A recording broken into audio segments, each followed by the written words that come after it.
commissioning Ezekiel, Jehovah used the metaphor of a watchman. If, when the watchman seeth the sword come upon the land, he blow the trumpet and warn the people, then whosoever heareth the sound of the trumpet and taketh not warning, if the sword come and take him away, his blood shall be upon his own head.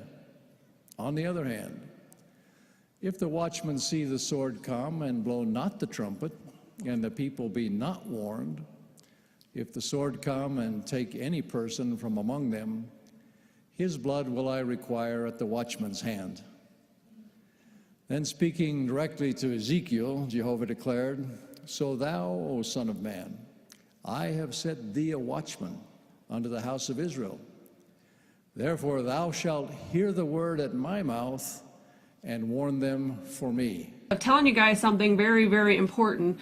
I really apologize. I'm going to have to repeat myself again to some of you guys that were on my last video, but please stay tuned because it's extremely, extremely disturbing what just got passed in the Senate. This is a very, very urgent matter. The mainstream media is completely burying this story, and I don't know how to adequately convey to you guys the urgency of this matter. I came across this story a few days ago, thought it was a conspiracy. I started digging into it a little more, and it is in fact true. Marco freaking Rubio is now working with known Muslim terrorists to get anti-blasphemy laws established here in America. The U.S. Senate passed Resolution 118, which will now make speaking out against Muslims a freaking crime. They are wrapping this up in a pretty little package. They're trying to sell it to the American people like it's simply an anti-discrimination law. But if you really go into the law and look at the verbiage that's in it, like I did, you will see the sneaky, sneaky things that they're trying to sneak into it. Now, a little bit about the Muslim group that pushed to get this bill going is the group known as Image USA. It's Image with an E. This is who Marco Rubio has been working directly with for months. They're not just a peaceful little group of Muslims. Image USA, their leader is actually on a terror watch list for his known ties to Al-Qaeda terrorists. And this bill originated because Image USA is trying to make the claim that ever since 9/11 that crimes against Muslims, hate crimes against Muslims has gone up by 67%, which is stupid because we already have hate crimes, anti-hate crime laws that exist in the United States, so there's not a need for this additional bill, but this is what they're pushing for. This is what was just passed in the U.S. Senate. It is now sitting in the House where almost the exact same verbiage is being used. It was now introduced as House Resolution 257. If you guys want to go and look at House Resolution 257, you'll see exactly what it is. It's not an anti-hate crime bill like they're claiming. If you look into it, it's plastered all over the bill. It's any other form of racism. So that means your ability to speak out against Muslims, against Islam, will now be considered a hate crime. Guys, this is an anti-blasphemy law that just got passed right underneath our freaking noses, led by Marco Rubio, who is nothing more than a domestic freaking terrorist. But it gets even more creepy, guys.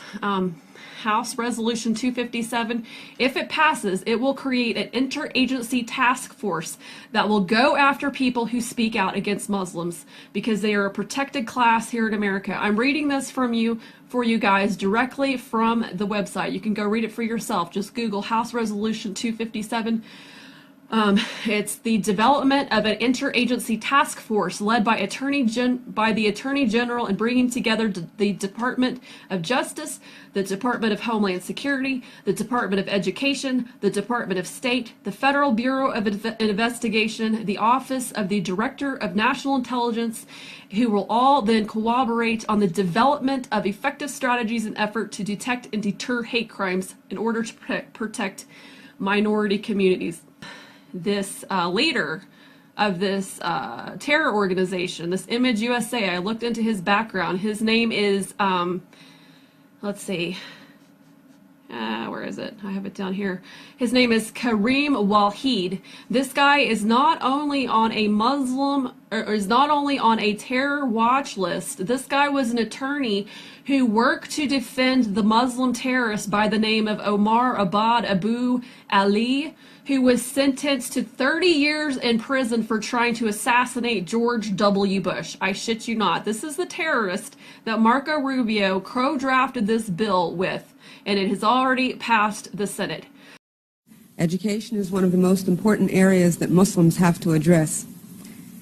And while our objective, our final objective, is not just to become part of the system that we experience now and that we see, our objective, our final objective, is to create our own Islamic systems, and not only create Islamic systems for Muslims, but to look at all the other people who are sharing this country with us as potential Muslims. And if we look at them as potential Muslims and feel that we have the obligation, which Allah has told us, to try to bring them into the same style of thinking, into the same way of behaving, into the same objectives that we have, then we have to have some way that we can communicate with them and some way we can work with them. And in that long-range process of making America Muslim, all of America Muslim, then we have to have some actual short-range goals. We have to have some way of dealing with them and know how we're going to deal with them and in which ways, and be very calculated about it, or else we will not accomplish our goals. Now is I'm going to crunch 1,400 years of Islamic history in 5 minutes and make it as exciting as I can possibly make it, because I hated history when I was a little girl. At this age, I appreciate history. And now I understand why they say those who don't learn from history are doomed to repeat it. In order for you to understand why Western civilization is very different than the Islamic world, you need to understand the history of Islam. When Prophet Muhammad supposedly revealed his revelation from the angel Gabriel that he is supposed to be the last of the prophets in the early 600s, he started preaching in his own city, Mecca. He tried to recruit friends and followers to be able to spread his religion. And he tried for 12 years and failed. And after 12 years, he was only able to recruit his immediate family and friends.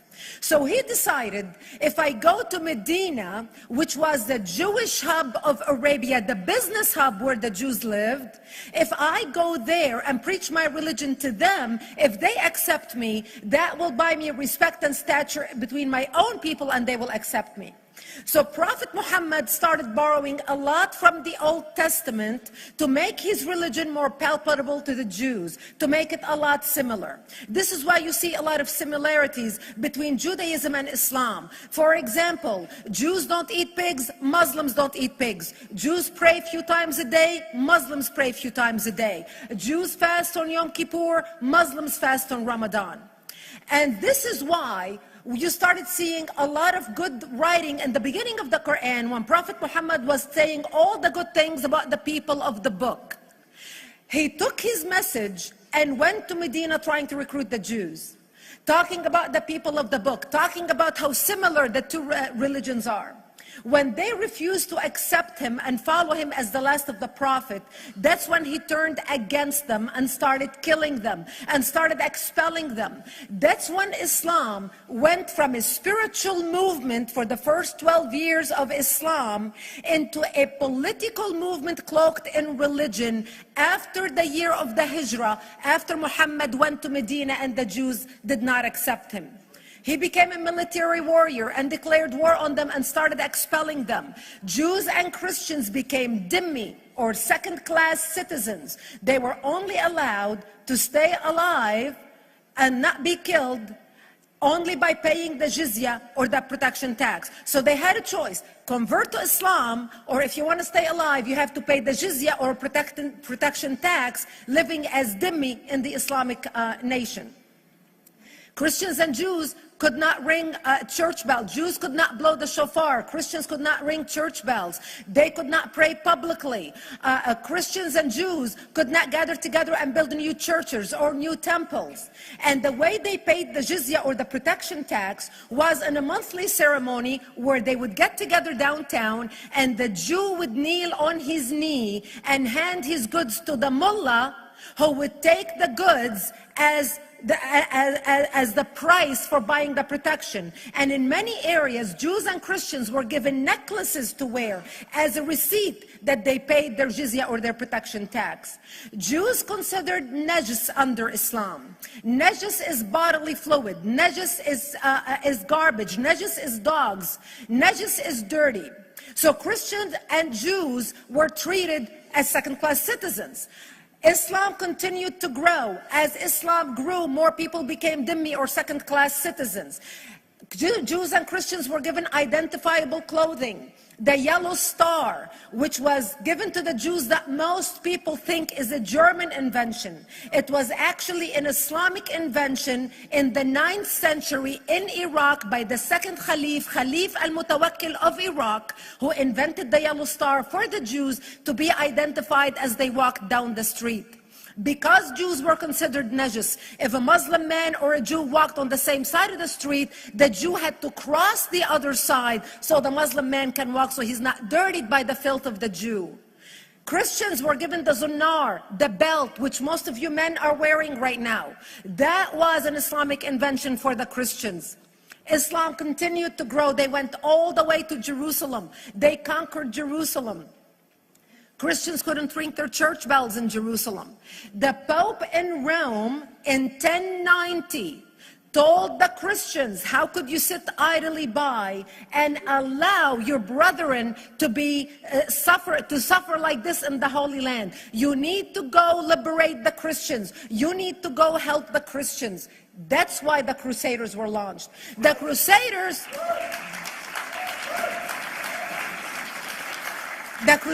were not launched because they just felt like waking up in the morning and going and converting a bunch of Muslims or beheading them. The Crusaders were launched to liberate Jerusalem.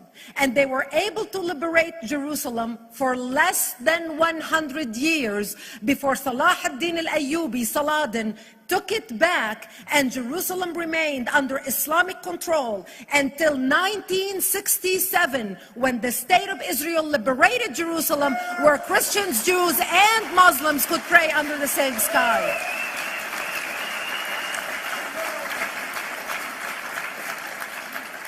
The Crusaders continued fighting Islam, and for 300 years they tried and failed. And by the 1300s, the Crusaders disappeared because they could not win against Islam.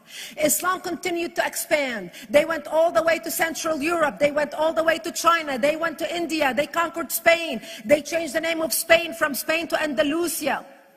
And they started, as they advanced, as they conquered more nations, more people paid the jizya, or the protection tax. And this is how the Islamic Empire grew. It went all the way until they was stopped at the gates of Vienna on 9/11. 9/11 is not a date that Osama bin Laden just picked out of a hat. 9/11 is a symbolic date in the Islamic calendar. By the 1600s, Islam had covered more of the earth's surface than the Roman Empire did at its peak. Between the 1600s and the 1800s, the Europeans were experiencing the European Industrial Revolution, where the Europeans were able to invent products on factory lines, where they are able to make money and sell products, which gave them the money to build a strong army in order to fight the Muslims. And that's how they were able to stop them at the gates of Vienna on 9/11.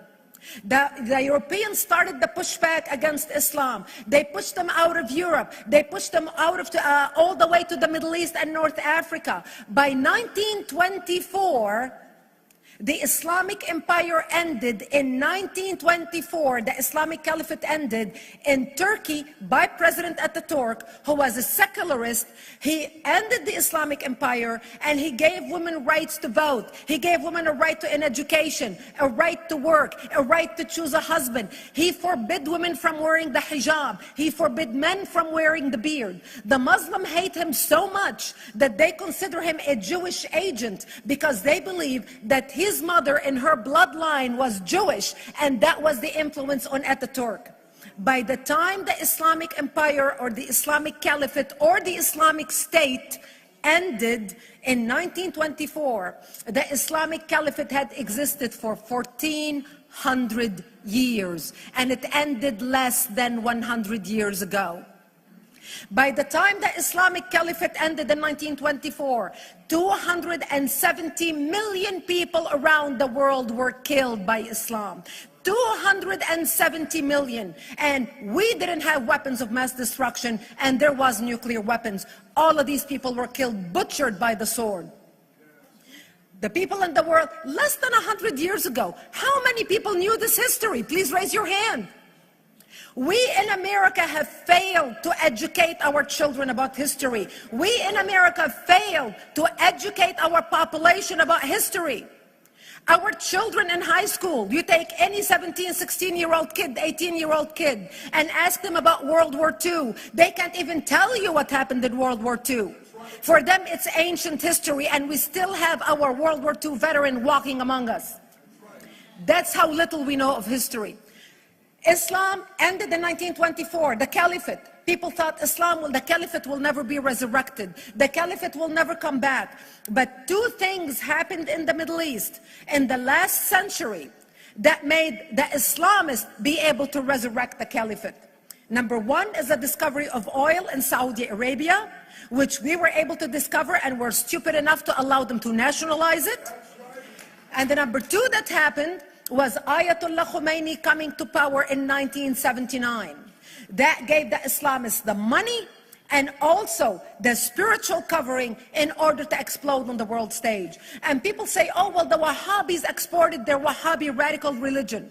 The Wahhabis are the name of Wahhab. They're not a different sect of Islam. They follow the authentic preaching of Prophet Muhammad, the way Prophet Muhammad lived and practiced his religion. This is why neither you or me or any infidel can step a foot in Mecca, because as far as they're concerned, we are filth. And as infidels, we're not allowed to step a foot, not President Obama and not anybody else. As a matter of fact, Al-Qaeda used to use Saudi Arabia and its success as an excuse to recruit members, as the example to show them how Allah has blessed Saudi Arabia because of the way they adhere to the tenets of Islam. And today we talk about ISIS. ISIS is not a new invention. ISIS resurrected the caliphate that ended less than 100 years ago. Except we are too ignorant and too uninformed to understand what ISIS is doing and why ISIS is succeeding.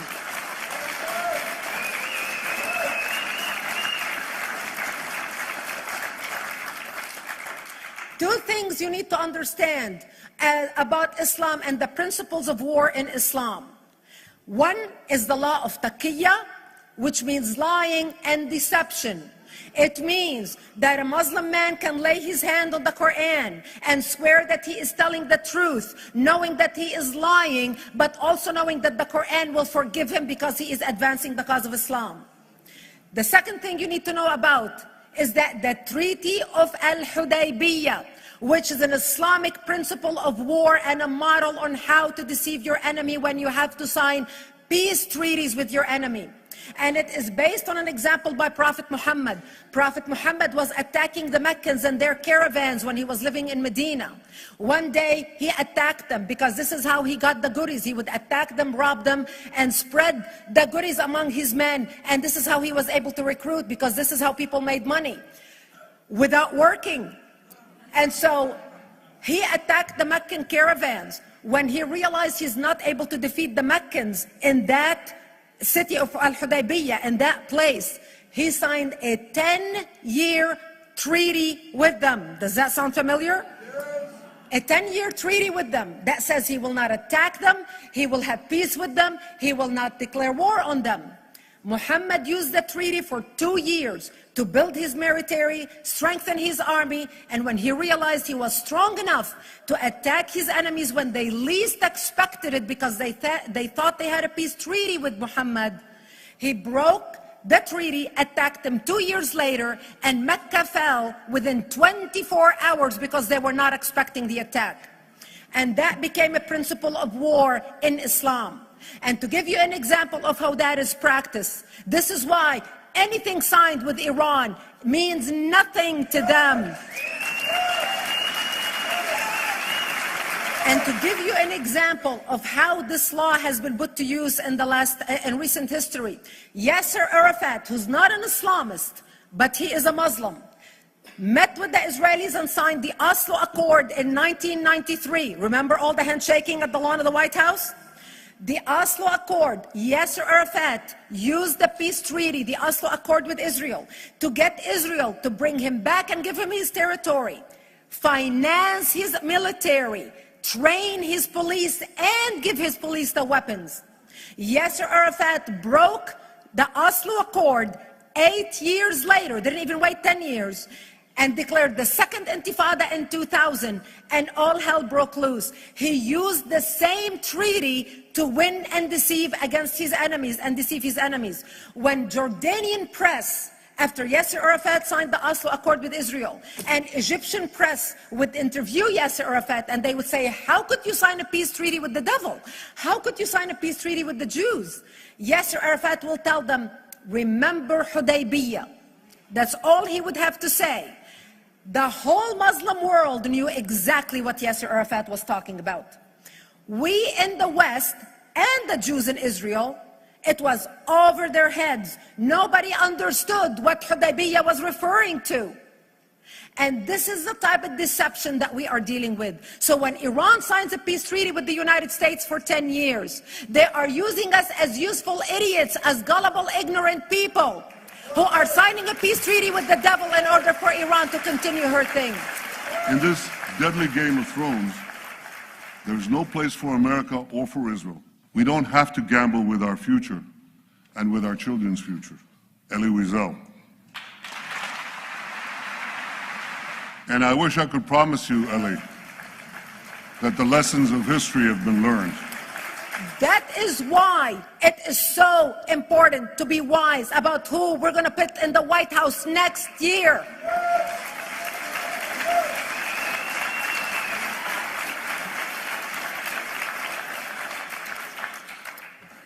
This is why it is very important that whoever we're going to elect next year to office, that the next president be well informed about the history of radical Islam, understand our enemy, understand what ISIS is all about, understand what their end goal is. And this is exactly, people are wondering how come ISIS is having such success recruiting people from all over the world. They exploded all over the world.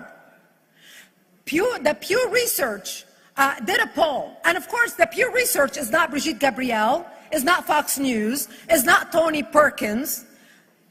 The Pew Research did a poll in 2013 when they went around the world and interviewed Muslims from Islamic countries all over the world, and they asked them two questions. Would you like to have Sharia law as the law of your country? And would you like to see the Islamic Caliphate? And remember, this was in 2013, before ISIS. The 5 top countries in the world, in the Islamic world, the 5 top Islamic countries: Indonesia, 204 million Muslims; Indonesia, Afghanistan, Indonesia, Pakistan, Egypt, Nigeria, and Bangladesh. 77% of Muslims interviewed in these Islamic countries, 77% want the establishment of Sharia law and want the establishment of an Islamic state. That means 77% of the world, quote, moderate Muslims agree with the establishment of ISIS and what ISIS is doing. I can shut down your power grids. I can paralyze your infrastructure. I can access the personal data of everyone in America. I am the enemy with no face, and I can't be stopped.